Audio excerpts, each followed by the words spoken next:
Allô, Nissan? Hey, grosse tempête, hein? Hey, Karine, oui, je sais, les vilains bonhommes de neige sont de retour. Mais avec le Nissan Rogue à traction intégrale, c'est pas stressant. Exact, il est conçu et testé pour nos hivers. Oh, Karine, il y a un bonhomme dans le Rogue. Ah, c'est correct. J'ai allumé les sièges chauffants. Ah, bien joué, Karine. Maîtrisez toutes les conditions. Louez le Rogue S 2026 à partir de 0,4% jusqu'à 36 mois, incluant une réduction fidélité de 0,5% pour les clients Nissan admissibles.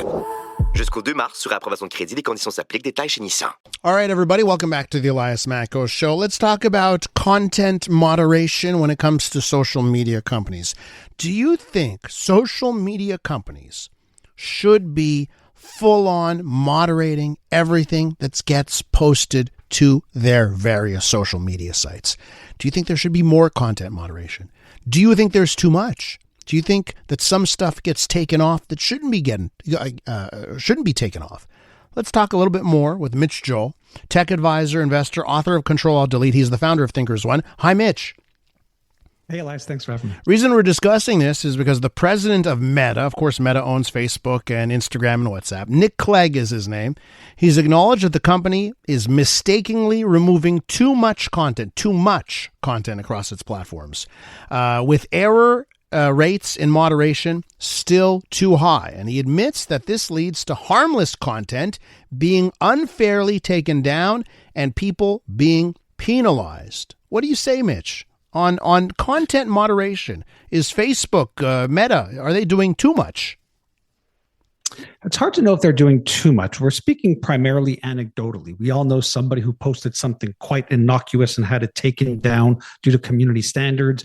I've been in situations where I've reported something that is clearly racist and offensive and breaking of hate speech, and it comes back as this does not, this is fine and you can keep this. So personally, my own sentiment is there's something weird that's happening.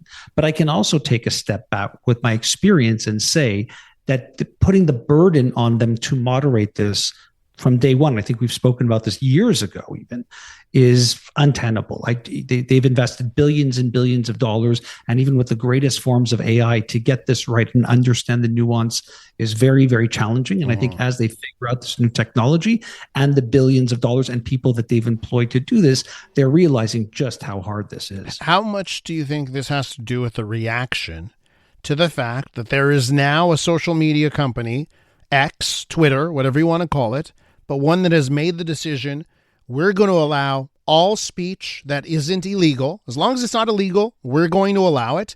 And when it comes to moderation, we're really going to leave it up to our users and a feature called Community Notes. Yes, they do take down, the worst of the worst stuff, but they've really changed the way that a social media company acts. How much do you think this is a reaction to that?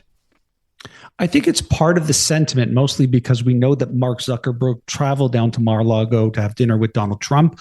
We know that he is interested for sure in having some type of connection to this government. We know that they have overtly talked about how burdensome and troublesome this oversight boards have been in terms of figuring out what it is. And I think to their credit and being fair to CEOs, to say to them, hey, you are now you've been deputized. You decide what's good or bad. And if it's good, great. And if it's bad, we're still going to come down hard on you.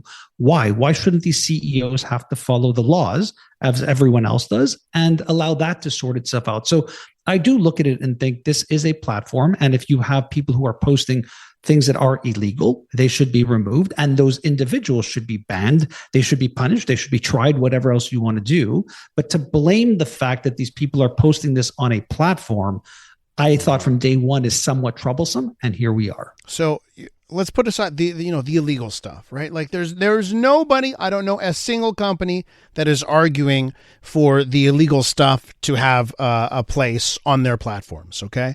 But I know there's a lot of people now arguing that when it comes to stuff that might be offensive, but not illegal, when it comes to stuff that may be questioned in the traditional thinking, I look back at the COVID stuff, a lot of stuff that was banned during COVID, and now Monday morning quarterback hindsight 2020, we're saying, should those content moderation calls have been made?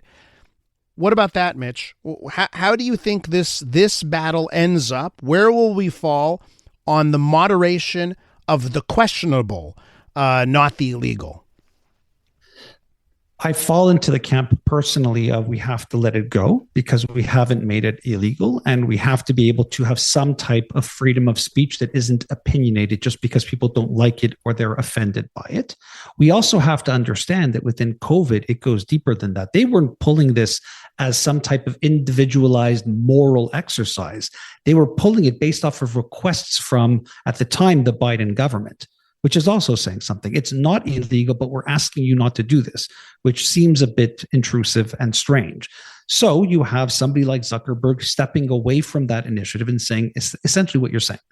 If people want to post stuff and it's not illegal, maybe they should have the right to, even though it's ugly and we don't want to see it.